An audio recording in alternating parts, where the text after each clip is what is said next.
Les amis, comme c'est drôle, vous avez ici Alain Carignon qui se déplace en plein conseil municipal. Il a demandé une suspension de séance de 10 minutes et il délivre gratuitement, regardez ce beau monsieur, ce bel homme, il donne gratuitement au monsieur de gauche, monsieur Seigneur Seron, Eric Piolle, un test salivaire afin de permettre aux élus de les tester, savoir s'ils se droguent ou pas. Oui, parce que avec toute la merde qu'ils font et la manière dont ils ont saccagé la ville, on est en droit de se poser la question, ces gens sont-ils sous l'emprise de drogue, d'ecstasy ou de genre de trucs? Voilà. En plus, il faut savoir que Éric Piolle, lui, a demandé à ce que les députés, sénateurs et autres, au sein de l'Assemblée nationale, du Parlement, du Sénat, soient testés pour vérifier si oui ou non ils prennent de la drogue, dans la mesure où, selon lui, ils sont tous drogués. Voilà, Éric Piolle est pour la légalisation du cannabis, etc. etc. Donc, puisqu'il propose que les gens se fassent tester, eh bien, Alain Carignon, membre de l'opposition municipale, a pris Éric Piolle au mot et a décidé de lui offrir un test salivaire à lui ainsi qu'à d'autres élus.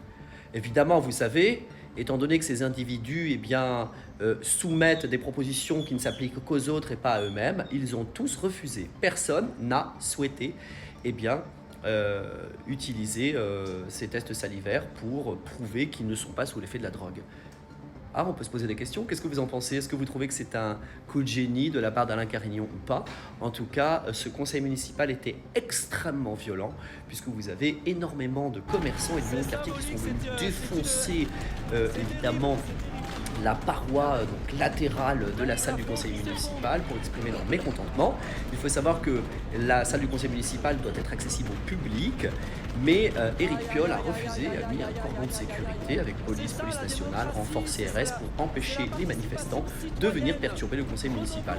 En effet, depuis 6 mois, des pourparlers ont été organisés entre les unions de quartier et les commerçants pour trouver des solutions, car la municipalité grenobloise soumet des projets sans aucune concertation et détruit l'équilibre fragile qui se trouve au sein de la ville et contribue à la paupérisation, la ghettoisation de tous les quartiers et évidemment un problème économique puisque énormément de commerces ferment et c'est pas à cause d'Amazon, attention, c'est vraiment à cause d'un problème d'attractivité de la ville, un problème d'accessibilité, la mise en place d'une ZFE qui n'est absolument pas légitime compte tenu du fait que 60% de la pollution de l'air n'est pas due la circulation des véhicules, mais plus précisément au chauffage au bois, très prisé par nos amis écolos.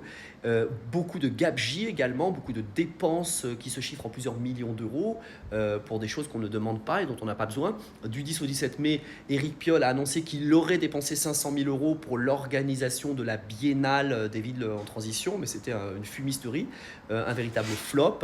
Donc encore beaucoup d'argent dépensé pour rien. Alors que l'urgence aujourd'hui, c'est de rétablir l'accessibilité du centre-ville, rétablir les emplacements de parking pour que les gens puissent circuler en voiture, suspendre la ZFE car elle n'a aucune raison d'être. On a 75 000 véhicules qui ne peuvent plus circuler au sein de la métropole et ça, c'est très grave. Voilà. Gros soutien à Alain Carignon en tout cas, et puis vous voyez, Éric Piolle n'est pas du tout content. S'il avait pu terminer Alain Carignon ce jour-là, il l'aurait fait. En tout cas, je vous annonce le prochain maire 2026 de la ville de Grenoble. Donc vous prenez pas la tête, c'est Alain Carignon. C'est le seul homme de la situation. À très bientôt.